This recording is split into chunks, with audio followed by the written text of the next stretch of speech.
리브가의 책 낭독 시작합니다. 오늘은 최희수 소장님의 푸름아빠 거울휴가 책 읽어보겠습니다. 책 프롤로그. 치유는 관점이 변하는 것입니다.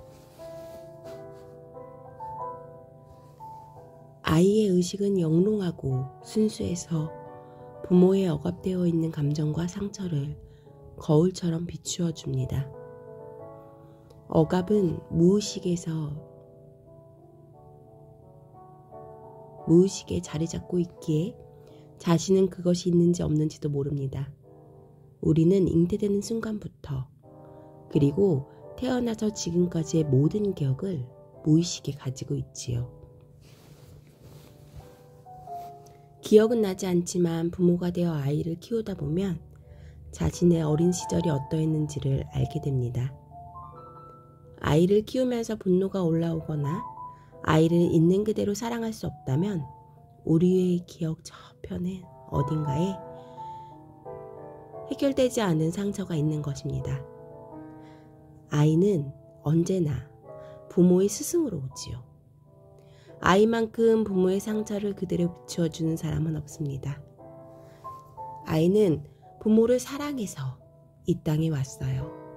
아이는 어떤 부모든 있는 그대로 사랑합니다. 우리 존재의 근원은 사랑입니다. 사랑은 생명이며 고귀하고 장엄하지요.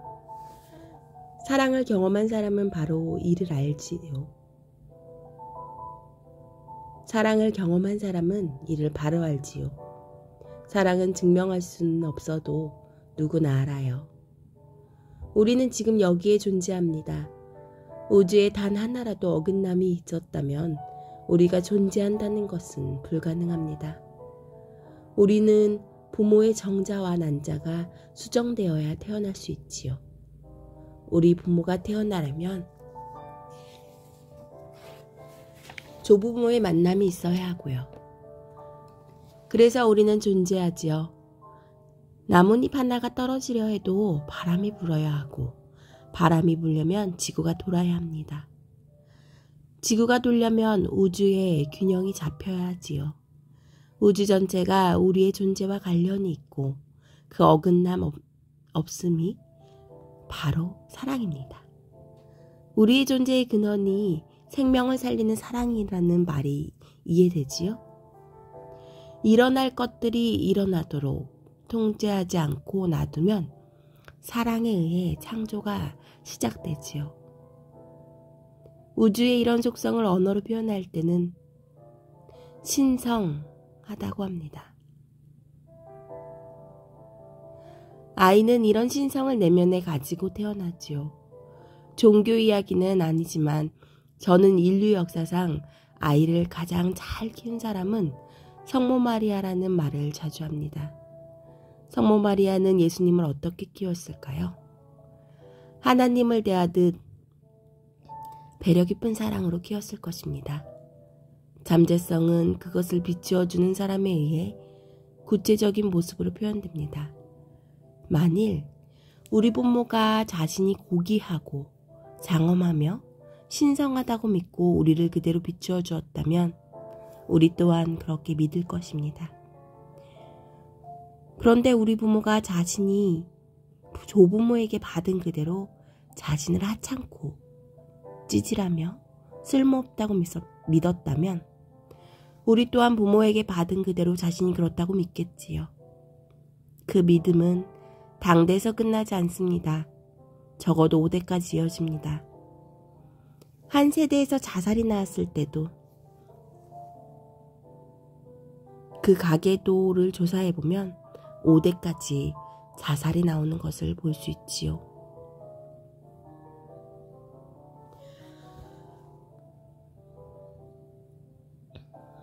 알지만 증명할 수 없는 것을 믿음이라고 합니다. 생각이 의식이라면 감정은 무의식이지요. 빙산의 위쪽이 의식이라면 보이지 않는 거대한 아래쪽이 무의식이지요. 의식적인 생각과 무의식인 감정이 부딪히면 감정의 힘이 훨씬 셉니다. 감정에 휩싸이면 생각은 바로 멈추게 됩니다. 매를 맞고 자란 사람은 내 아이는 절대 때리지 않겠다고 다짐합니다. 그렇지만 어느 순간 어린 시절에 부모에게 맞았던 감정이 무의식에서 떠올라 요동치면 자기도 모르게 아이를 때리고 있지요. 몸이 기억하는 것은 생각 없이 바로 반응합니다. 정신을 차리고 보면 과연 나 같은 사람을 엄마라고 할 수 있나 싶어 죄책감이 들고 고통스럽지요. 생각과 의지를 통제하려고 하지만 일정한 한계를 넘어가면 또 되풀이 됩니다. 감정은 크게 두 가지로 나눌 수 있지요. 사랑과 두려움이 그것입니다. 사랑은 평온, 기쁨, 자유, 행복을 포함하는 긍정적이고 높은 의식의 감정입니다. 두려움은 수치심, 죄책감, 무기력, 슬픔, 욕망, 분노, 자부심을 포함하는 부정적이고 낮은 의식의 감정이지요. 사람은 자신이 믿는 그대로 세상을 보게 됩니다. 이를 믿음이 감정의 증인을 불러온다고 말하지요. 세상은 우리 눈으로 보는 그대로가 아닙니다. 만일 부모가 아이를 있는 그대로 사랑으로 비추어 주어 아이가 자신이 사랑 자체라고 믿는다면 아이 눈에는 사랑만이 보이게 되지요. 자신의 사랑의 특성인 고귀함과 장엄함이 자체이기에 말입니다. 자신의 사랑의 특성인 고귀함과 장엄함 자체이기에 말과 행동이 언제나 고귀하고 장엄합니다. 자신이 사랑을 가졌다는 걸 알게 되며 사랑은 나눌수록 확장되지요. 가지지 않은 것을 나눌 수는 없습니다. 자신이 사랑이라면 남도 사랑입니다. 자신이 고귀하고 장엄하다면 당연히 남도 고귀하고 장엄하지요. 사랑에는 분리가 없기에 서로 하나가 됩니다. 지크문트 프로이트는 그런 배려 깊은 사랑을 주는 부모에게서 태어난다는 것은 운이 좋은 거라고 말했지요. 축복받은 것입니다. 그런데 모든 사람이 운이 좋게 태어나지는 않습니다. 만일 두려움이 가득한 부모가 아이를 두려움으로 비추었다면 아이는 자신을 하찮고 지질하고 쓸모없다고 믿을 것입니다. 그 아이 눈에는 세상이 두려움으로 물들어 있겠지요. 두려움의 세상엔 내가 가지면 내가 빼앗겨, 내가 이기면 내가 져와 같은 이기고 지는 싸움을 하는 것이지요. 두려움의 세상에서는 비교와 판단, 평가로 마음이 늘 불안합니다.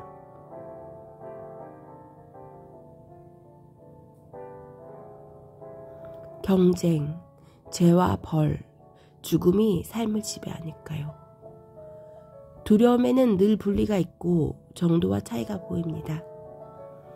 믿음에 따라 세상은 그렇게 달라 보입니다. 옛날 사람들은 지구가 평평하다고 믿었지요. 그래서 배를 타고 나갔다가도 멀리 가지 않고 다시 돌아왔지요. 멀리 가면 떨어져 죽는다고 생각했거든요. 장미 알레르기가 있다고 믿는 사람은 종이로 만든 장미만 보아도 알레르기를 일으킵니다. 믿음이 그 믿음대로 선택하고 행동하게 하지요.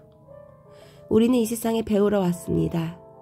세상은 학교와 같아서 우리는 살면서 자신이 누구인지 배우지요. 내가 믿는 것이 곧 나입니다. 인간의 마음은 진실과 거짓을 구별하지 못한다는 약점이 있습니다. 인간의 두뇌는 강하게 상상하면 환상과 현실 간의 차이를 느끼지 못합니다. 부모가 은연중에 한 말과 행동에서 아이들은 두려움이라는 감정을 흡수하고 자신이 하찮고 쓸모없는 죄인이라는 믿음을 형성합니다. 그 믿음이 진실인지 거짓인지 알아보려 하지 않은 채 그 믿음에 기초한 삶을 살게 됩니다. 저 부모가 은연중에 한 말과 행동에서 아이들은 두려움이라는 감정을 흡수하고 자신이 하찮고 쓸모없는 죄인이라는 믿음을 형성합니다. 혹시 저런 태도를 보이지 않았는지 순간 두려움이 되게 몰려왔어요.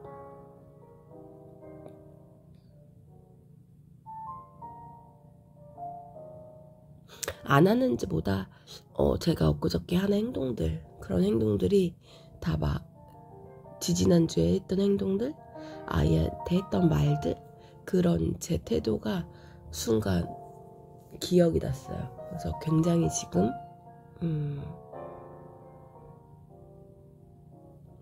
조금 혼란스럽고 마음이 아프고 죄책감이 듭니다. 미안한 마음이 아이에게 되게 드네요. 성장하려고 하고 있고 성장하는 중에 있고 아이에게 배려 깊은 사랑을 주려고 노력하지만 제가 갖고 있던 습들로 인해서 제가 했던 말과 행동의 아이는 자신이 하찮고 쓸모없는 죄인이라고 생각했을 수도 있다고 하니까 어린 지난날의 나의 모습도 느껴지고 마음이 아프네요. 이어서 책 읽어보겠습니다. 배려 깊은 사랑으로 아이를 키우면 아이의 강렬한 사랑의 빛이 부모의 그림자를 건드리게 됩니다. 사랑과 두려움은 추상이기에 알기 쉽고 감각으로 느낄 수 있는 빛과 그림자로 비유하지요. 사랑은 빛이고 두려움은 그림자입니다. 두려움은 애초에 존재하지 않는 허상입니다. 그림자는 언어상으로만 존재하지요. 사실은 빛이 부족한 상태를 그림자라 합니다.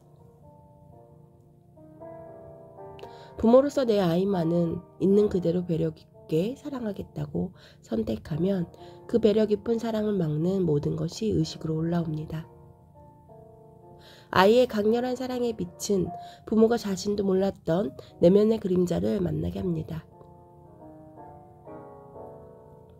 아이가 2살이면 부모는 내게 내면에 있는 제일 반항기인 2살짜리 내면 아이의 상처를 만나게 되지요.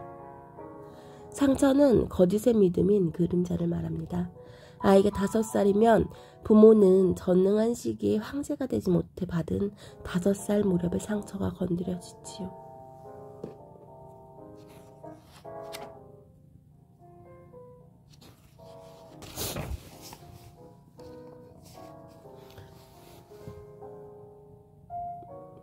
저는 저희 아이 어렸을 때, 지금 나이 때 머리를 혼자 묶고 다녔어요. 그래서 저희 아이 머리 묶일 때 올 초에 되게 많이 나는 혼자 했는데 그런 서러웠던 감정들이 되게 많이 느껴지면서 아이 머리만 빗겨주려고 하면, 묶어주려고 하면 분노가 막 치미는 거예요. 그래서 지금은 괜찮아요.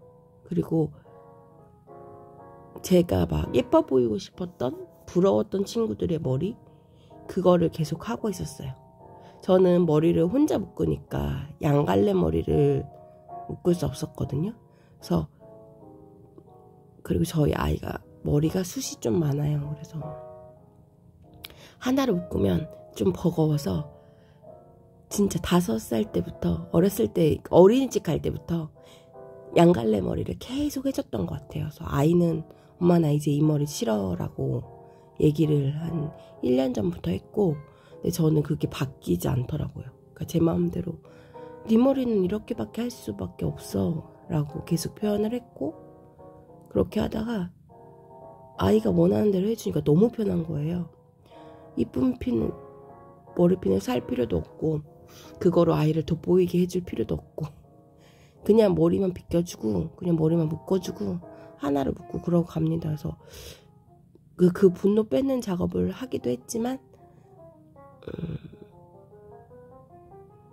되게 많이 요즘은 등교 전에 머리 묶는 거에 대해서 스트레스는 덜 받는 것 같아요. 제가 그 상처는 많이 치유가 된 것 같아요. 대면하고 사라졌어요. 그런데 아이 머리가 엉켜서 시간을 많이 할애해야 되는 경우는 조금 분노가 납니다. 너 때문에 내가 늦어라는 그거는 또 다른 맥락의 분노겠지요. 계속 책 읽어볼게요. 우리는 두 번의 삶을 살게 됩니다. 첫 번째는 부모가 길러준 삶이고 두 번째는 아이를 키우면서 재양육되는 삶이지요. 재양육되는 삶은 진실을 찾아가는 과정입니다. 두려움은 거짓이기에 허상이고 허상이라고 하지요. 허상은 실체가 없기에 대면하면 사라집니다. 두려움은 겪기 전에 두렵지 막상 겪고 나면 별것 아닙니다. 사랑은 실체이기에 대면하며 커지지요. 빛이 들어오면 어둠은 바로 사라집니다. 아이를 키우면서 분노가 나온다면 그 지점에 부모의 상처가 있는 것이지요. 이를 자각하고 완전 환경에서 분노를 대면하여 몸으로 겪고 통과하면 사랑이 원래부터 그 자리에 있다는 것을 알게 되지요. 구름에 가려진다고 해서 맑은 하늘이 사라지는 것은 아닌 것과 마찬가지입니다. 구름이 사라지면 맑은 하늘은 저절로 드러나지요. 구름이 사라지면 맑은 하늘은 저절로 드러나지요. 구름이 하나도 없을 수는 없겠지만 문득 이런 생각이 들었어요. 하늘에 구름이 하나도 없는 상태가 될 수는 없겠지만 그 구름이 거쳐서 맑은 하늘이 제게도 저절로 드러났으면 좋겠다. 이런 생각을 문득 해봅니다. 마저 책 읽어볼게요. 치유는 두려움의 믿음에서 사랑의 믿음으로 관점이 바뀌는 것을 말합니다. 아이를 키우면서 분노가 나온다면 변화가 시작되고 있다는 축복이 신호지요. 분노가 축복이라니. 두려움에선 사랑으로 가는 과정을 성장이라고 합니다. 저는 지난 24년 동안 5,000번이 넘는 강연을 하면서 푸르미 교육에 배려 깊은 사랑을 실천하는 수십만의 사람을 만났습니다. 어떤 분들은 이 교육을 그대로 실천하여 지성과 감성이 조화로운 무한계 인간을 길러냈고 저에게 기쁜 감사 인사를 보내주셨지요. 그런데 씨앗이 옥토에 떨어지는 경우도 있었지만 돌밭이나 풀밭에 떨어져 자라다 성장이 멈추는 경우도 수없이 보았습니다. 지난 10년은 과연 어떻게 해야 아이들뿐만 아니라 부모도 행복한 교육을 할 수 있을지 깊이 고민하면서도 저 자신도 성장했습니다. 배려 깊은 사랑을 통해 육아와 성장이 함께 일어날 수 있다는 것을 알게 됐어요. 이 성장의 열매를 함께 나누려 합니다. 푸르미 교육으로 아이를 시인의 감성과 과학자의 두뇌를 가진 행복한 인재로 길러낼 때 부모도 치유하고 성장하여 깊은 평온함에 이를 수 있습니다. 지난 24년 푸르미 교육을 이 한 권의 책으로 정리하여 세상에 내놓습니다. 이 책을 읽는 모든 분이 자신이 누구인지 알아 세상의 빛으로 충만하고 모두가 행복하기를 바랍니다.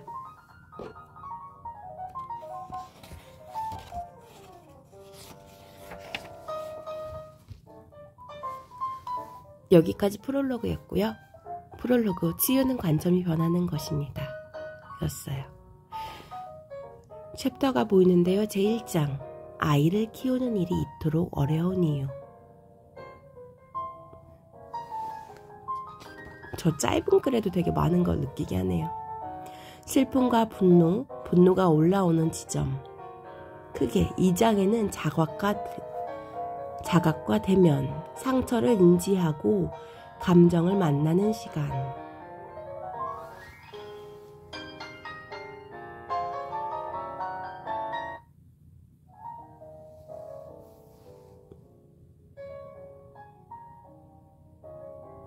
(3장에는) 성장, 나를 알아가는 시간 이렇게 돼 있어요.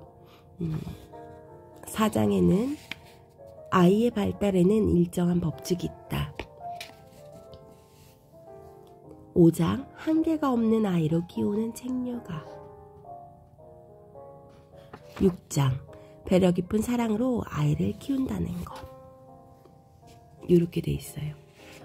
제가 1장은 큰 제목을 읽었는데 2장에는 자각, 무의식의 상처를 인지하는 과정, 대면, 무의식의 감정을 만나는 과정, 방어기제, 상실을 애도하라.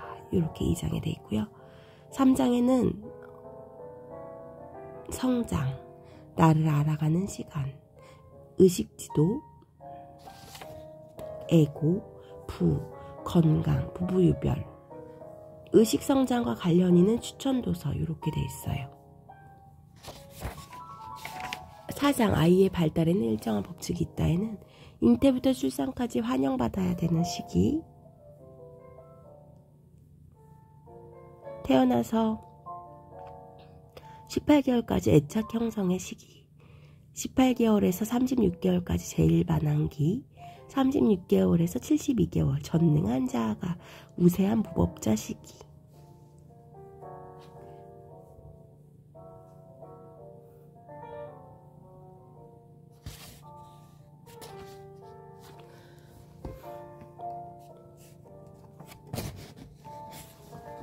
요렇게 있어요. 근데 저는 오늘 1장 읽어볼 거예요. 슬픔과 분노. 엄마의 슬픔을 비추어주는 아이, 엄마의 분노를 비추어주는 아이. 이렇게 읽어보려고 했는데 3장 의식지도가 조금 궁금하기도 한 것 같아요. 저기 의식지도랑 애구 페이지를 한번 보고 1장 읽어보도록 할게요. 의식지도가 134페이지.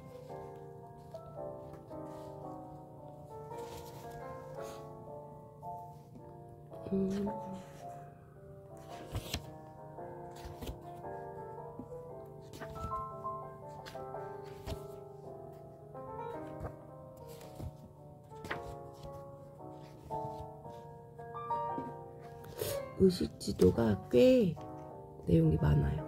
그래서 요거가 용어에 대한 설명이 있긴 하거든요.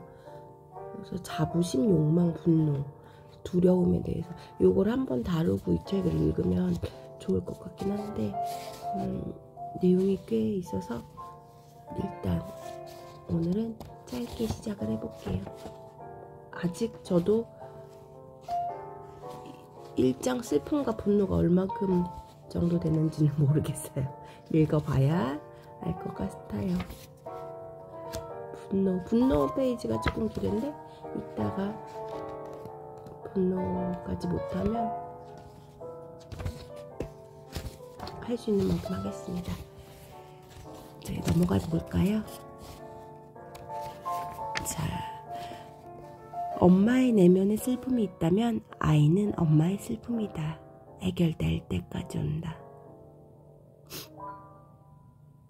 제가 울어야 되는군요. 1장 아이를 키우는 일이 이토록 어려운 이유. 우리 애기 되게 많이 우는데.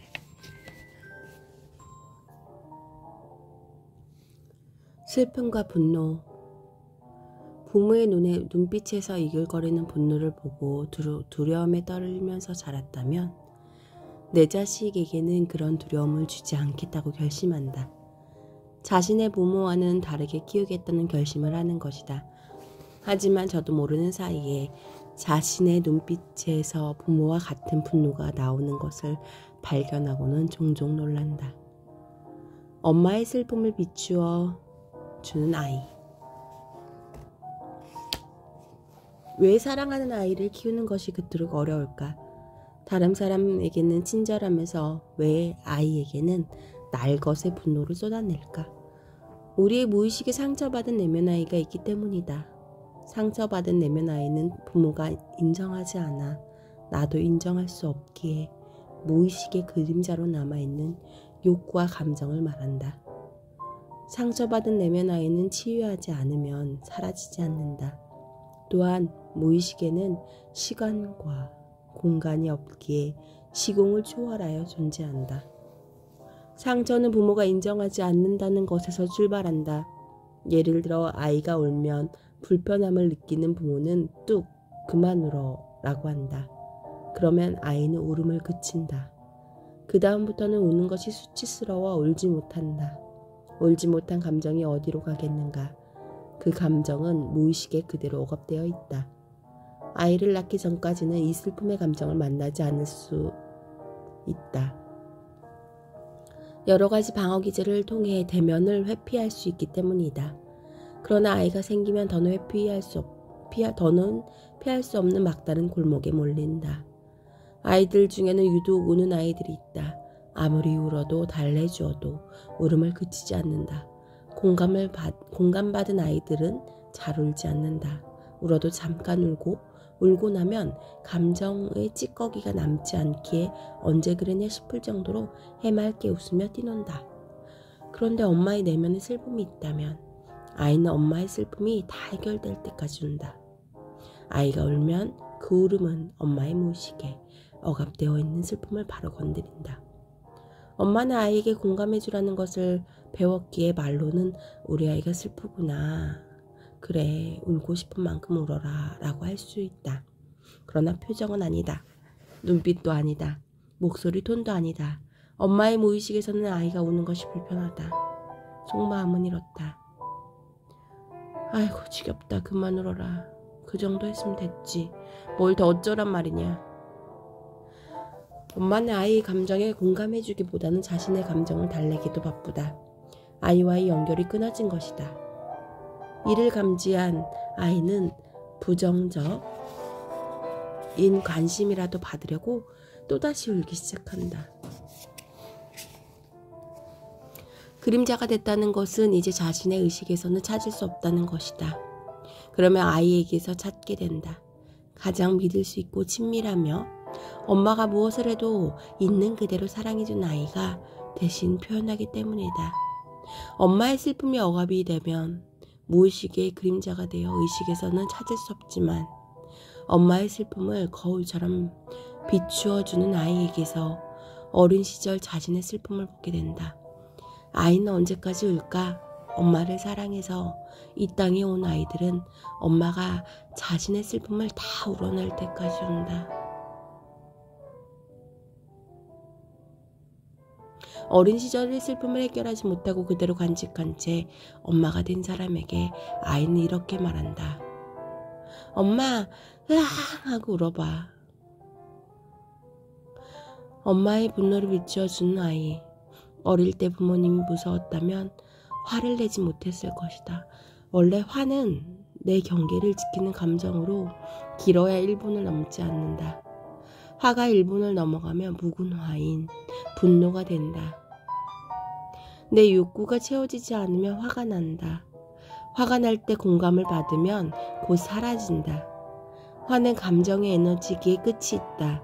그런데 부모님이 엄격하고 무서우면 화를 표현하지 못하고 분출되지 못한 화는 무의식에 억압되어 분노가 된다. 분노가 많은 사람에는 두 부류가 있다. 하나는 누가 보아도 분노가 가득 차서 여기저기 분노를 흘리고 다니는 부류다. 다른 하나는 분노를 완전히 억압하여 분노가 없는 착한 사람처럼 보이는 부류다. 그런데 얼굴에는 표정이 없고 행동에 생기가 없다.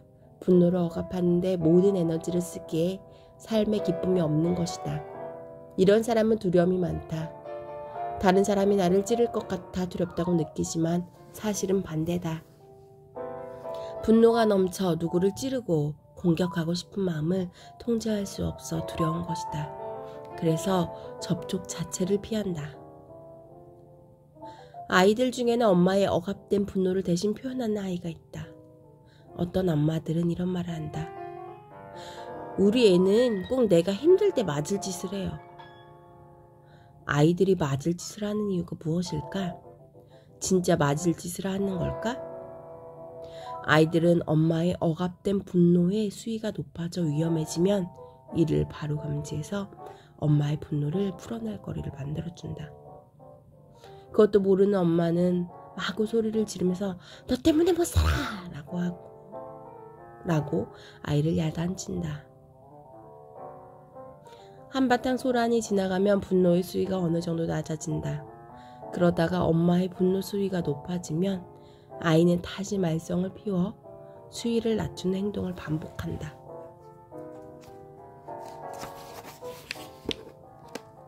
다른 사람을 때리는 아이도 있다. 때린다는 것은 외롭기에 연결을 요청하는 것이다.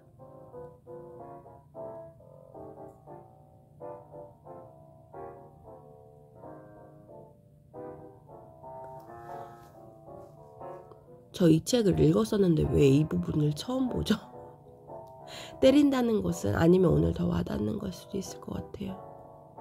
때린다는 것은 외롭기에 연결을 요청하는 것이다. 그냥 아무나 때리는 것은 아니다. 자신처럼 외롭거나 비난받아 주눅이 든 듯한 사람이 보이면 자신도 모르게 주먹이 나간다. 그 사람의 모습에서 자신 상처가 보이기에 그 감정을 피하려고 행동하는 것이다. 아이 학교폭력과 연관되어 학교에 오는 엄마들 중에는 막대 먹은 엄마들보다는 언뜻 교양 있게 보이는 사람이 많다. 분노가 억압된 엄마들은 아이가 화를 내면 그 화에 공감해주지 못한다. 공감하다가는 내 안에 분노가 먼저 폭발할 것 같아 아이의 감정을 회피하고 외면한다. 그러면 아이는 두 가지 방식으로 행동한다. 어떤 아이는 엄마가 무의식에 있는 분노를 다 해결할 때까지 분노한다. 엄마가 이를 알아채고 무의식에 있는 분노를 안전하게 해결하면 아이도 더는 분노하지 않는다. 엄마 내면에 있는 분노가 사라지면 사랑이 저절로 나오고 아이와도 자연스럽게 연결된다. 그러면 아이는 때를 쓰거나 누구를 때려서 부정적인 관심을 받으며 연결의 욕구를 채울 이유가 없어진다. 반면 어떤 아이는 엄마가 했던 방식 그대로 착한 아이가 되어 엄마가 내면에 있는 분노를 대면하지 않게 한다. 억압된 분노는 그런 식으로 다음 세대인 자식에게로 넘어간다.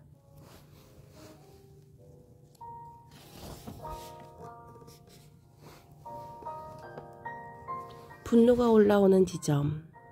아이를 키우다 보면 분노가 올라온다.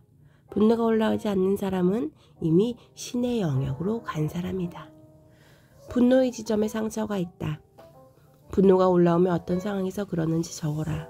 그러면 일정한 패턴이 있다는 것을 알 수 있다. 아이를 키우면서 분노가 올라오는 지점을 자각한다면 이는 축복이다. 그 지점에 자신이 해결해야 할 상처가 있다는 것이고 그 상처를 치유하면서 성장의 기회를 맞이할 수 있기 때문이다. 정신분석을 통해 꿈을 해석하고 자유연상을 하면서 기억하지 못하는 어린 시절의 상처 지점을 찾아내고 치유하는 것도 좋지만 시간이 많이 걸린다. 그러나 아이를 키우면서 내 아이는 있는 그대로 사랑하고 싶은 마음에 부모는 용기를 내어 두려움을 대면하고 상처를 치유한다.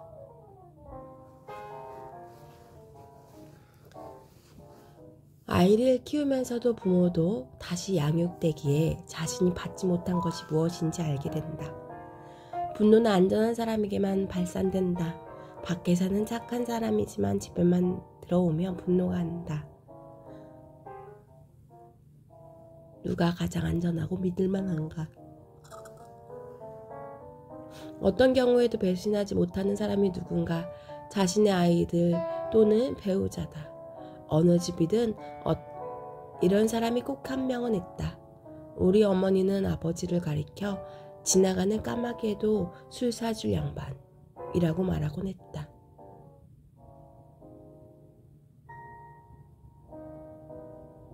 아버지는 밖에서는 법에서도 살 사람이라는 소리를 듣는 착한 사람이었다. 지독하게 가난해서 양복이 한 벌밖에 없었지만 그것조차 친구에게 빌려줬다. 양복을 빌려간 후 친구는 소식이 끊겼다고 한다. 그렇게 착한 사람이지만 술만 먹으면 물건을 집어던지고 아내를 때리고 소리를 질렀다. 나는 어릴 때 그 모습을 보고 자라왔기에 지금도 큰 목소리가 들려오면 긴장된다. 요즘엔 중국에 강연하러 갈 일이 많아 중국 식당에서 밥을 먹을 때가 자주 있다. 중국 사람들은 대화를 나눌 때 목소리가 한국 사람보다 한 톤 높다. 그러면 싸우는 것 싶어 나도 모르게 돌아본다. 목소리는 높지만 사람들은 유쾌하게 웃고 있다. 분노가 올라오는 시기는 아이의 성장에 따라 달라진다. 엄마는 예쁘고 사랑스럽기만 한 아이를 보면서 분노가 올라오면 어떻게 엄마가 자식한테 분노할 수 있지? 하고 자책할 수 있다. 그러나 분노는 일어난다. 당연한 일이니 자책하지 말자. 당연한 일이니 자책하지 말자. 그보다는 분노가 올라올 때 이것이 나의 어린 시절과 어떤 연관성이 있는지를 살펴보아야 한다. 분노가 올라오는 지점은 사람마다 다르다. 아이를 가졌을 때 축복하지 못하고 환영하지 못하는 엄마가 있다. 아이가 밥을 안 먹을 때 분노가 올라온다는 아빠도 있다. 어떤 엄마는 아이가 잠을 안 자려 할 때 분노한다. 머리를 감지 않으려 하거나 양치질을 안 하면 아이와 힘겨루기를 하다 폭발하는 엄마도 있다. 인사를 안 하면 힘들어하는 아빠, 아이가 징징대는 것을 참지 못하고 큰 소리로 야단치는 부모도 있다. 손톱을 물어뜯거나 틱 증세를 보이면 엄마 마음은 불편하다. 아이와 노는 것을 힘들어한다. 어떤 엄마는 아이가 책을 읽어달라고 하면 어느 한계까지는 괜찮지만 그 이상을 넘어가면 화를 낸다. 아이에게 한글이나 숫자를 가르칠 때 몇 번 알려주어도 잘 모르는 것 같으면 갑자기 분노가 나온다. 학교에 들어가기 전에는 잘 키우다가 학교에 들어갈 무렵이 되면 내 아이가 왕따 당하는 건 아닌지 걱정한다. 다른 사람과 어울리지 못하는 것 같고 말도 없고 소심해 보이면 말 좀 하라고 재촉한다. 아이가 느려도 화가 나고 어질러 놓기만 하고 치우지 않으면 대신 치워주면서 꼭 한 소리 한다. 학교 성적이 나오면 아이와 부딪히는 엄마도 있다. 하나일 때는 잘 키우다가 아이가 둘이 되면서 육아를 힘들어하는 부모도 있다. 엄마는 이래도 걱정 저래도 걱정이다. 아이를 환영하고 축복하기가 어려워요. 아이를 환영하고 축복하기 어려워요. 아이가 엄마에게 왔을 땐 환영하고 축복하기 어렵다면 내가 환영받고 축복받았는지 돌아볼 필요가 있다. 아이는 이생을 얻기 위해 엄마를 따라온다. 그냥 오는 것은 아니다. 그 아이의 의식에서 자신이 누구인지를 배울 수 있는 최적의 환경인 사랑하는 엄마를 선택하여 온다. 아이가 왔을 때 엄마는 준비되지 않은 혼전 임신으로 결혼을 준비하는 상태일 수도 있다. 또는 지긋지긋한 원가족에서 탈출하기 위해 충동적으로 결혼했지만 남편과 갈등이 이어지는 중에 갑작스럽게 임신임을 알게 되었을 수도 있다.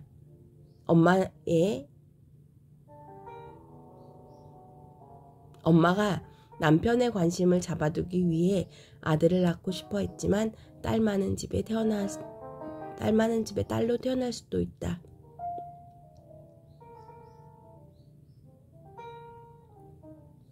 아니면 반대로 아들 많은 집에서 딸을 원했지만 아들로 태어난 경우도 있다. 노산이라 지우고 싶었지만 어쩔 수 없이 낳았다는 말을 어린 시절에 들었다면 아이가 자신에 대하여 어떻게 느끼겠는가? 어떤 경우든 아이는 존재 자체로 환영받거나 축복받지 못하고 태어났다. 엄마가 어떤 마음으로 아이를 낳았는지 아이는 기억하지 못한다고 생각할 수도 있다. 그러나 엄마의 마음은 호르몬의 변화 등을 통해 몸에 영향을 미친다. 엄마의 몸과 탯줄로 연결된 아이는 엄마의 마음 상태를 무의식에서 감지한다. 코칭을 하면 의식에서는 기억하지 못하지만 무의식에는 모든 기억이 저장되어 있다는 것을 알게 된다. 머리로는 모르지만 몸은 알고 있는 것이다. 어떤 조용한 아빠가 있다.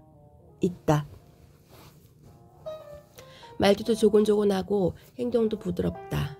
이 아빠는 아들 많은 집의 아들로 태어났다. 이 아빠가 자주 쓰는 말은 그래서 내가 귀찮다는 거야? 다. 물론 그 아빠는 자기 말버릇을 잘 모른다. 그런 말을 반복적으로 하면서 가까운 사람에게 자신이 귀찮은 사람이냐고 묻는다면 엄마로부터 환영받지 못한 것일 수도 있다. 엄마가 임신한 아이를 귀찮아했다면 아이는 태어나서 엄마를 귀찮게 하지 않으려고 있는 듯 없는 듯 조용히 지낸다.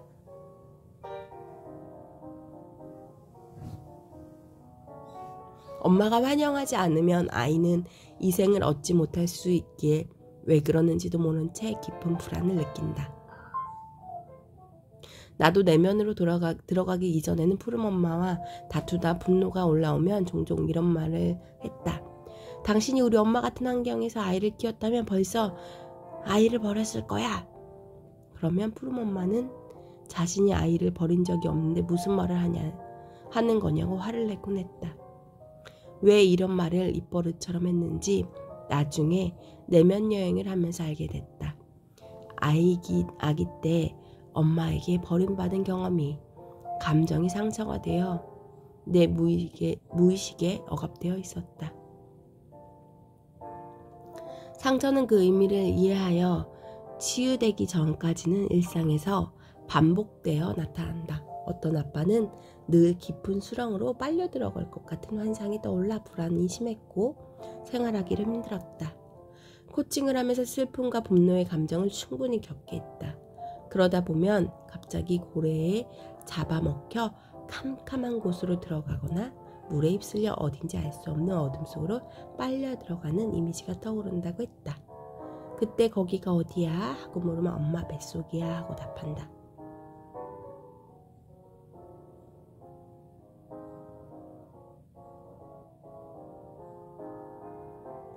엄마가 기다리고 환영해준 사람은 엄마 뱃속에서 부처님이 깊은 명상에 들어간 것처럼 평온하게 있다. 그런데 아들을 원하는 집에 딸로 왔거나 딸을 원하는 집에 아들로 온 사람은 자신이 온 것을 감추고 숨죽이고 있다. 아이를 지우려고 약을 먹었는데도 태어났다면 아래로 휩쓸려 내려가는 이미지가 떠오르고 병원에 가서 지우려 했지만 마음을 돌려 나왔다면 손발이나 목이 잘리는 이미지가 그려진다. 물에 휩쓸려 내려가는 환상 때문에 고통스러웠던 그 아빠는 탯줄을 잡고 버티고 있기에 늘 긴장했고 언제든지 떨어질 수 있다는 두려움 때문에 삶이 고통스러웠던 것이다. 모든 두려움의 근원은 몸이 죽는다는 것이다. 두려움은 허상이기에 그냥 손을 놓아버리고 떨어지는 경험을 생생하게 하면 두려움은 사라진다. 몸으로 겪으면 허상이라는 것을 바로 알기 때문이다. 몸이 죽는 것을 경험하는 사람은 없다. 죽음을 경험한 주체가 이미 몸을 떠났기 때문이다. 인간의 두뇌는 아주 강하게 상상하면 환상과 현실 간에 아무런 차이를 느끼지 못한다. 강한 상상 속에서 손을 놓으면 실제로 떨어지는 것과 똑같다. 손을 놓는다는 것은 몸에 대한 집착을 놓는다는 의미다. 손을 놓아버리고 비명을 지르며 죽음과 같은 두려움을 겪은 그 아빠의 얼굴에는 깊은 평온이 일었다. 두려움을 겪는 시간은 아무리 길어도 30분을 넘지 않는다. 그 시간을 회피하고 싶어 평생을 긴장과 불안 속에 사는 것이다. 어떤 엄마가 있다. 이 엄마는 늘 웃고 활발하다. 결혼을 하고 첫 아이를 가졌을 때 아이를 축복할 수 없었는데 자신은 그 이유를 도무지 알 수가 없었다. 둘째 아이를 가졌을 때는 태교의 핵심이 환영이고 아이를 축복하는 것임을 배워 알고 있었지만 여전히 축복의 마음으로 환영하기가 어려웠다. 이 엄마는 첫째 딸이기에 당연히 자신을 사랑받았을 것이라는 환상을 가지고 있었다. 자신이 사랑받았다는 환상을 가지면 자신의 어린 시절이 어떠했는지를 부모님에게 물어보기 어렵다.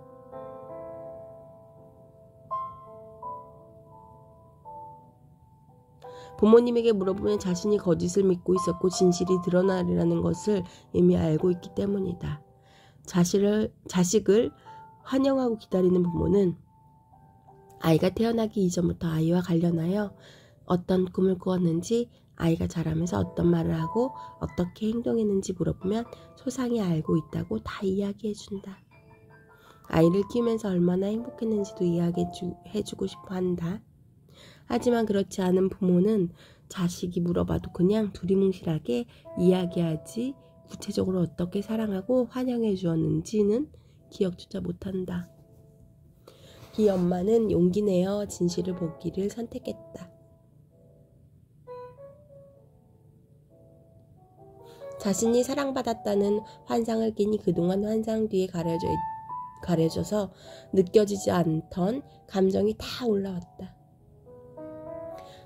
자신이 뱃속에서 환영받지 못했을 때 느껴야 했던 슬픔과 분노에 그간 살아오면서 쌓였던 감정까지 한 번에 북받쳐 올라왔다. 이 엄마는 짐승처럼 울부짖으면서 이렇게 말했다. 엄마, 결혼은 신중하게 해야지. 아이를 가졌으면 환영해 주어야지. 엄마, 아이를 낳았으면 잘 키워야지.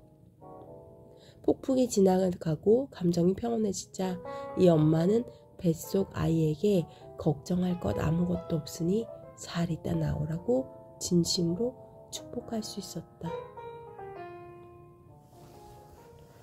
아이가 밥을 안 먹어요. 우리 사회에서 최고의 엘리트라 부를 만한 아빠가 있다. 극한 상황에서도 임무를 수행하는 직업이기에 인내심과 절제력이 강하고 매우 침착하다. 아무리 피곤하고 졸려도 아이가 책을 읽어달라고 하면 늘 웃는 얼굴로 책을 읽어주고 모든 면에서 배려 깊은 사랑을 한다. 그런데 딱 한 가지, 아이가 밥을 안 먹으면 참지 못한다. 상처받은 내면 아이 치유. 강연에서 어린 시절에 억압된 감정을 만나게 해준다.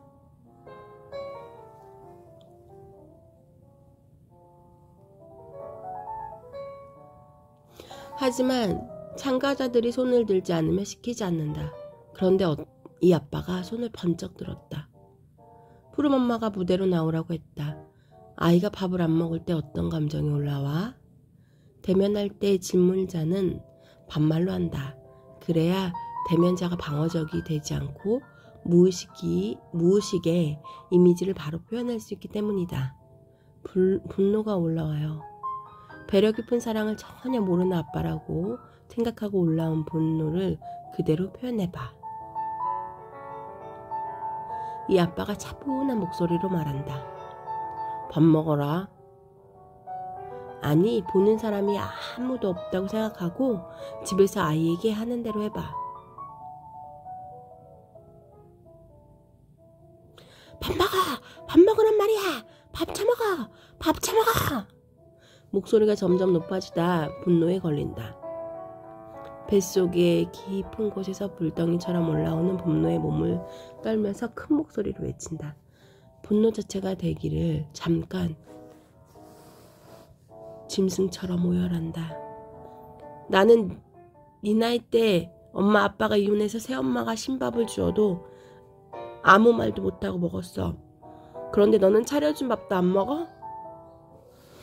내 안에 상처가 없다면 아이가 밥을 먹든 안 먹든 편안하게 받아들일 수 있다.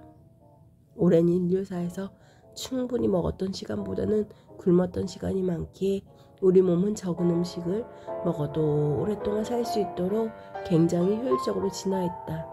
살을 빼기 위해 다이어트를 해보면 음식 조절을 하지 않고 운동만으로 살을 빼기 어렵다는 것을 알 수 있다. 2시간 동안 8km를 걸어도 짜장면 한 그릇을 먹어서 나오는 에너지를 다 소비하기 어렵다. 특히 아이들은 많이 안 먹는다. 좋아하는 음식만 편식한다. 하지만 한 달 동안 아이들이 먹은 것을 살펴보면 몸이 필요하는 것을 균형 있게 섭취했음을 알 수 있다. 먹을 것이 넘쳐나는 세상에서 영양이 부족할 것을 걱정할 이유는 없는 것이다. 아이들은 배고프면 먹는다. 배도 안 고픈데 엄마가 먹으라고 하면 아이들은 어떨까? 아이는 엄마 말을 따라간다. 그 대신 몸이 보내는 감각의 신호를 부정해야 한다. 감정은 감각의 조합이다. 감정을 느끼지 못하면 자신이 무엇을 좋아하는지 싫어하는지를 알 수 없다. 감정은 어떤 행동을 해야 하는지에 대한 판단의 근거를 준다. 살다 보면 위기 상황이 올 수 있다. 그럴 때 감정이 억압되지 않은 사람은 자신의 감각을 믿고 직관적으로 위기를 피한 행동을 한다. 그러나 어린 시절부터 자신의 감각을 부정한 사람은 어쩔 줄 모르다가 위기를 맞을 확률이 높다. 인간의 의식은 그렇게 쉽게 바뀌지 않는다. 말 못하는 이가 궁금한 것이 있어 저쪽으로 가자고 손으로 가리키면서 쨍쨍거리는 죄송합니다. 말 못하는 아이가 궁금한 것이 있어 저쪽으로 가자고 손으로 가리키면서 찡찡거리는데 전화로 수다 떠느라 바쁜 엄마는 입에다 젖병을 물려준다. 아이가 심심할 때마다 공갈적 꼭지를 물려주는 엄마도 있다. 이렇게 자라면 감정을 느낄 때마다 먹는 것으로 대체한다.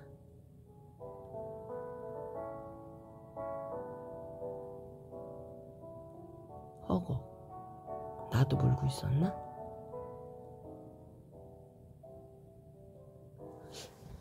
이어서 읽어볼게요. 나는 당뇨병에 걸린 적이 있다. 1년에 100번 이상 강연을 수많은 모임에 참석하면서 말을 많이 해야 했기에 늘 피곤했다. 잠시만요. 이 책이 이렇게 10,000분의 1치로 올라오는 자각을 하게 되는 책이라서 되게 이렇게 한 페이지 한 페이지 넘기기가 되게 어려웠던 책이에요. 저도. 그래서 완독은 하지 못했어요. 읽고 싶은 챕터를 뒤든 앞이든 상관없이 골라서 읽던 책이라서 또 다른 감정이 또 다르게 느껴져서 지금 이렇게 자라면 감정을 느낄 때마다 먹는 것으로 대체한다. 저도 약간 먹는 걸로 스트레스를 해소하려고 하는 그런 경향이 있어서 이거는 제가 최근 어제 막 이래서 되게 막 확 와닿는 느낌이어가지고 제가 잠깐 멈칫했는데 다시 읽어볼게요. 나는 당뇨병에 걸린 적이 있다. 1년에 100번 이상 강연을 하고 수많은 모임에 참석하면서 말을 많이 해야 하기에 늘 피곤했다. 몸이 피곤함에 영양이 부족해서 그렇다는 생각에 먹을 것을 찾았고 그러다 보니 몸무게가 갑자기 늘었다. 그 시기에 당뇨병 진단을 받았다. 당뇨병이 나으려면 살이 찌면 안 된다. 살을 빼려면 살을 찌게 하는 무의식의 믿음이 무엇인지를 알아야 한다. 엄마의 말은 아이들에게 무의식적인 믿음을 형성시킨다. 엄마에게 뚱뚱한 것은 우리 가족의 내력이야 라는 말을 들었다면 그 집 아이들은 모두가 뚱뚱해진다. 나는 내면 여행을 통해 당뇨병이 어린 시절 버림받음에서 왔다는 사실을 알게 됐다. 나는 피곤해서 음식을 많이 먹은 것이 아니었다.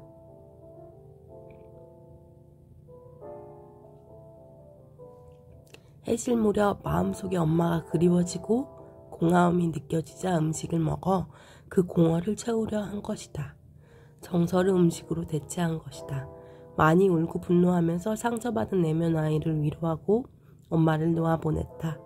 그리고 나니 배가 고파서 먹는지 정서가 고파서 먹는지 명확하게 구별이 되었다. 식탐이 사라지고 음식을 조절하기가 쉬워졌다. 나도 아이처럼 배가 고프면 먹고 안 고프면 안 먹는다. 지금은 젊은 시절에 가장 좋았던 몸무게를 유지하고 있으며 당뇨도 사라졌다. 어떻게 해도 밥을 안 먹는 아이들이 있다. 밥을 주면 입에 물고만 있다. 밥 잘 먹게 해준다는 보약을 먹여도 쌀도 바꾸어도 보고 반찬도 아이들이 좋아할 만한 것으로 이것저것 만들어 본다. 튀기기도 하고 삶기도 한다. 그래도 안 먹기는 마찬가지다. 달래고 화내고 애도 원하지만 한 숟가락 먹이는 것이 전쟁이다. 그뿐 아니다. 엄마가 정성을 다해 만든 음식은 안 먹으면서 엄마가 먹지 않았으면 하는 과자나 사탕, 초콜릿, 아이스크림 같은 것은 잘만 먹는다.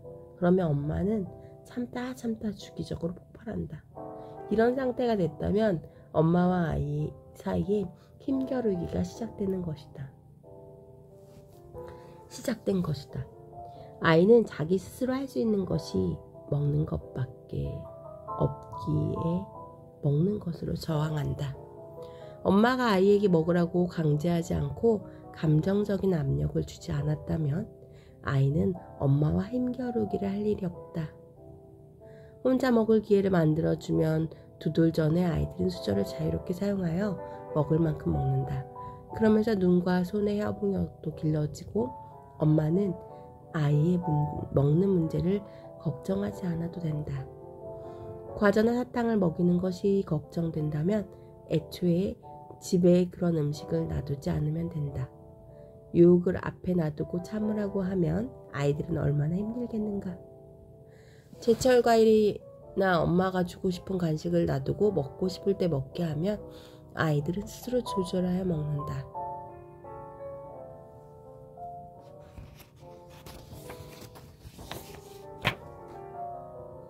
보여주고 먹지 못하게 하면 아이에게 그 음식은 특별한 것이 된다. 먹지 못하게 하면 할수록 먹고 싶다는 욕망은 강해진다. 어떤 엄마가 아이스크림을 먹는 것을 제안했다. 아이가 달라고 떼를 쓰며 어쩔 수 없이 찔끔찔끔 주었다. 아이는 끝없이 달라고 했다. 어느 날 엄마가 깨달은 것이 있어 아이와 힘겨루기를 멈추고 아이가 아이스크림을 먹고 싶은 만큼 먹도록 허용했다. 아이는 배가 터지도록 먹더니 나중에는 토하기까지 했다. 그렇게 충족되니 아이스크림을 먹는 것을 멈추고 냉장고에 있는 걸 보고도 안 먹는다고 한다. 아이가 밥을 안 먹는 것이 엄마에게 왜 그렇게 큰 문제가 되는가? 엄마의 무의식에 어떤 믿음이 있는지 자각해야 한다. 어릴 때 안 먹어서 키가 크지 않았다는 말을 들었다면 내 아이가 나처럼 안 먹어서 키가 작을까봐 먹는 문제에 매달릴 수 있다. 의식에서는 아이에게 많이 먹어서 키 크라는 메시지를 주지만 아이는 엄마의 속마음인 안 먹으면 나처럼 키가 작다는 메시지를 먼저 받는다. 기도를 할 때 나는 무엇이 부족하니 이것을 주세요. 기도하면 우주가 부족한 것에 집중하고 부족함을 창조하는 것과 같은 이치다.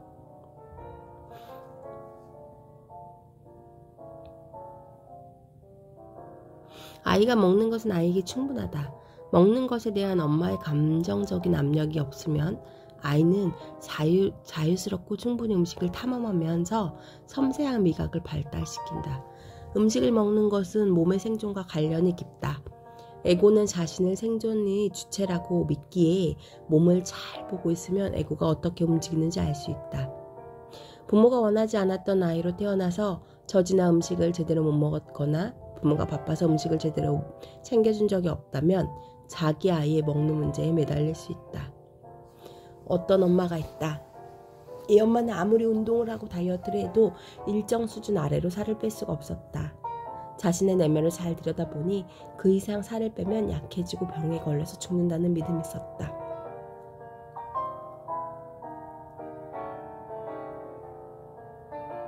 와, 제 안에는 이런 믿음이 있네요. 안 먹으면 힘이 없어서 살이 빠지면 힘이 약해?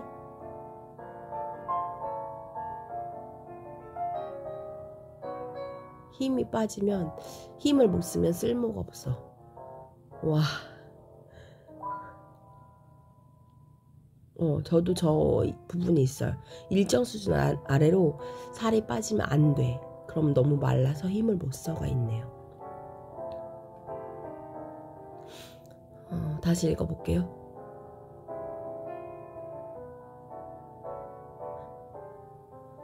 그 이상 살을 빼면 약해지고 병에 걸려서 죽는다는 믿음이 있었다. 그 믿음을 버리니 바로 살이 빠지고 날씬해졌다. 이 믿음 저도 버려야겠어요.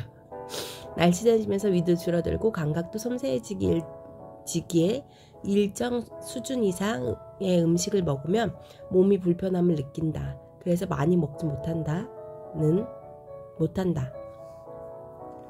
이 엄마는 몸이 가벼워지고 활력이 넘쳐 좋았으나 다시 살이 찌는 것이 아닌가 하는 불안이 늘 있었다.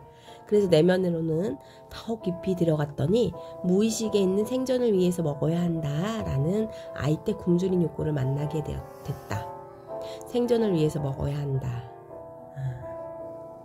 그때 채워지지 않는 욕구와 감정을 충분히 위로하고 몸으로 겪으면서 통과하자 살이 다시 찔지 모른다는 불안이 비로소 사라졌다. 저도 오늘 저 아이 좀 만나야겠어요. 굶주렸던 아이. 있더라고요. 저는 뱃속에서 굶었더라고요. 그래서 저 아이를 좀 위로하고 배고픔을 더 느끼고 좀 만나고 좀 보내줘야겠어요.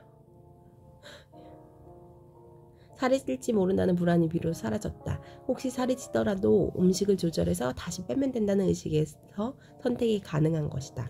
이건 있는 것 같아요. 저도 예전에 김세혜 작가님과 최희수 소장님 강연을 듣고 먹고 싶을 때 먹고, 이게 밤이든 낮이든 제 몸이 원래 뭐 밤에 먹으면 안 된다고 뭐 이렇게 얘기를 하지만, 밤이든 낮이든 제 몸이 먹고 싶으면 먹고, 먹고 싶은 만큼 먹고, 먹고 싶은 걸 먹고, 안 먹고 싶으면, 배가 안 고프면 안 먹었어요. 근데 그러면 진짜 몸은 되게 정직하더라고요.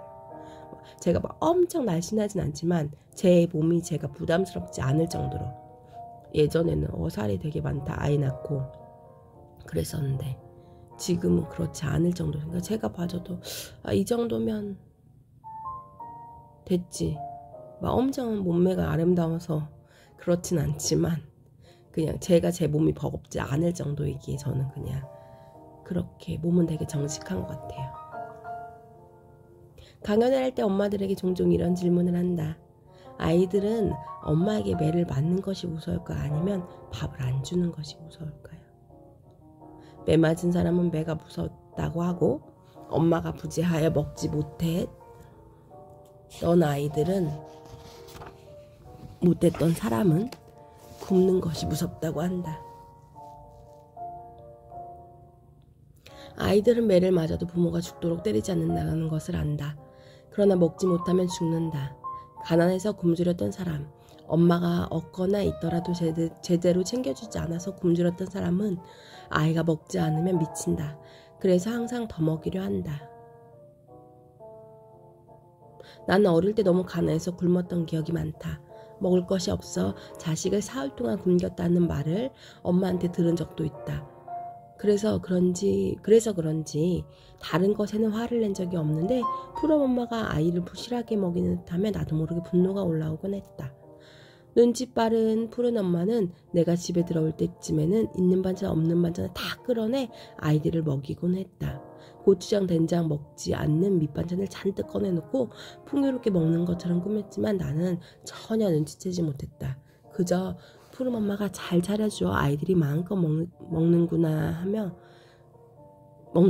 생각하며 고마워하고 기뻐했다.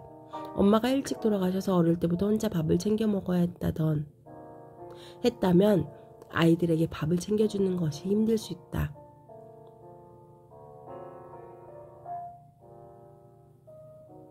엄마의 내면 아이는 자신의 엄마가 챙겨주는 따뜻한 밥을 먹고 싶어 한다. 이 마음을 남편이 알고 단 한 번이라도 정성을 다해 밥을 차려주면 아내는 만족한다. 서툴러도 음식이 맛없어도 괜찮다. 내면 아이의 욕구가 충족되면 아내는 비로소 엄마가 되어 아이에게 기쁜 마음으로 밥을 챙겨준다. 아이가 잠을 안 자요.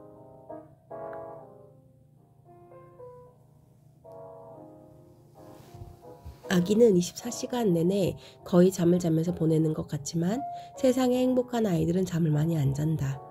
책을 읽어주며 아이는 깊은 몰입에 들어간다. 책 한 권을 다 읽어주고 엄마가 다른 책에 손을 뻗는 그 짧은 시간에 잠든다. 자신이 가진 모든 에너지를 쓰고 깊게 잠드는 것이다. 아침에 일어나면 피로해서 회복되는 힘이 얼마나 강한지 부모는 아이의 에너지를 따라갈 수 없다. 아이가 잠을 안 자면 엄마들은 키 안 클까봐 걱정한다. 초저녁에 잠을 안 자면 성장 호르몬이 적게 나오기 때문에 키가 자라지 않는다는 오해가 있다. 특히 부모의 키가 작으면 더 신경이 쓰인다. 성장 호르몬은 잠들고 2시간이 지나면 나온다. 잠이 안 오는데 억지로 자는 것보다 고역은 없다. 어린이집에 가서 모두 함께 자야 하는 시간을 지키는 것은 세상에 너무 흥미로워 깨어있는 것이 좋은 아이들에게는 힘든 일이다. 잠은 자고 싶을 때 자는 것이 순리다. 어른도 잠이 안 오는데 자야 한다고 생각하기에 수면제를 먹는 것이 아닌가. 상식적으로 생각해보자. 아이가 책을 읽어달라고 한다. 부모가 책을 읽어주어 욕구가 충족돼 만족스럽게 잠들 때 성장 호르몬이 잘 분비되겠는가? 아니면 일찍 자라는 야단을 맞고 울면서 잠들 때 성장 호르몬이 잘 분비되겠는가? 기능이 구조를 결정한다고 한다. 이는 건물을 지을 때 물건을 만드는 공장이라면 그 기능에 맞는 구조의 건물을 지어야 한다는 의미다. 우리 몸의 구조도 역시 두뇌의 기능에 따라 발달한다. 무거운 물건을 드는 역도 선수와 빠르고 섬세하게 공을 친 탁구 선수의 근육은 다르게 발달한다. 뇌성마비를 앓은 아이들 대부분이 왜소한 이유는 두뇌의 일정 부분이 그 기능을 못하기에 그에 대응하여 신체도 발달하지 못해서 그렇다. 그래서 뇌성마비 아이들의 신체 발달을 위해 가장 좋은 방법이 책을 읽어주는 것이라고 한다. 어릴 때 밤늦게까지 책을 많이 읽어 두뇌가 발달하면 그에 대응하여 키도 큰다. 포로미도 그렇게 밤을 새워 책을 읽었는데 키가 186cm 정도다. 물론 아빠 키가 크니 아이 키도 클 것으로 생각할 수 있다.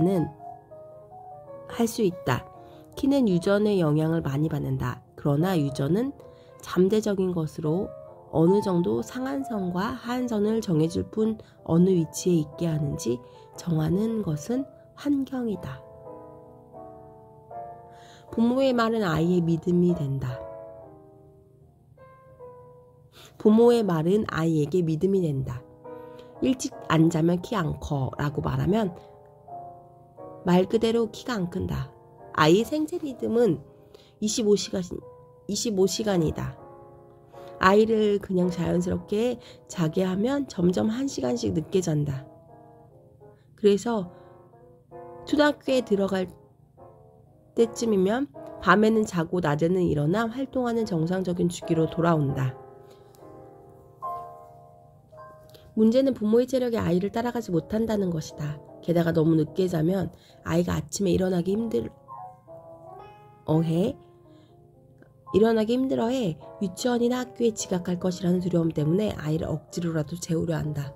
부모는 자기도 모르게 자신이 어린 시절에 받은 그대로 아이에게 주려 한다. 배려 깊은 사랑을 시전하는 한 엄마는 다른 것은 받아들일 수 있는데 아이가 잠을 안 자면 분노가 나 견딜 수 없다고 한다. 코칭을 하면서 그 엄마는 하나의 실마리를 찾았다. 어릴 때 이 엄마의 부모가 김치 장사를 했는데 새벽에 곤히 자고 있는 착한 딸을 깨워 같이 시장에 가곤 했다. 엄마 싫어요. 나 더 자고 싶어요 라고 자신의 욕구를 표현해 본 적이 없기에 늘 잠이 부족해서 피곤하다는 믿음을 가지고 있었다. 그런 믿음이 있기에 아이가 어느 시간을 넘어가도 오히려 더 생생해지는 모습을 보면 이 정도 해줬으면 됐지 더는 못해줘 라는 마음이 든다. 그 순간 분노가 폭발한다. 어릴 때 잠을 충분히 못 잔 기억 뒤에 숨겨진 억압된 감정을 대면하고 나서야 이 엄마는 아이가 잠 안 자고 노는 것을 편안하게 바라볼 수 있었다. 아이는 낮에 여러 활동을 하면서 상처받거나 스트레스를 받을 수 있다. 아이가 자기 전에 엄마 앞에서 우는 시간을 갖게 해주는 것이 좋다. 오늘 올 일 있니? 올 일 없니? 하고 물어봐 주는 것이다. 오늘 올 일 없니? 하고 물어봐 주는 것이다. 아이가 응 없어 하면 그냥 자면 된다. 엄마 오늘은 이런저런 일 때문에 울고 싶어 라고 말하면 그래 울고 자라 라고 말해준다. 아이는 엄마 앞에서 울면서 치유하고 편안하게 푹 잔다. 이런 감정적인 치유 없이 상처를 그대로 억압한 상태로 잠들면 꿈을 사납게 꾼다. 그래서 내가 맨날 악몽을 꾸었구나.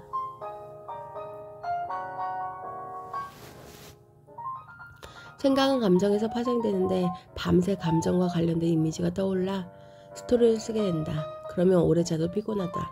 부모의 체력이 아이들을 따라가지 못한 이유는 부모의 무의식에서 억압된 감정이 많기 때문이다. 자기도 모르게 긴장하고 악을 쓰면서 살고 있는 것이다. 무언가를 하면서 실제로 쓰는 에너지보다 감정을 억압하는 데 쓰는 에너지가 더 크다. 낮의 얼굴과 밤에 깊이 잠들었을 때의 얼굴이 어떻게 다른지 살펴보면 자신이 방어하는데 얼마나 많은 에너지를 쓰는지 알게 된다. 아이들이 받은 상처로 분노가 억압되면 야누증의 형태로 표현될 수 있다.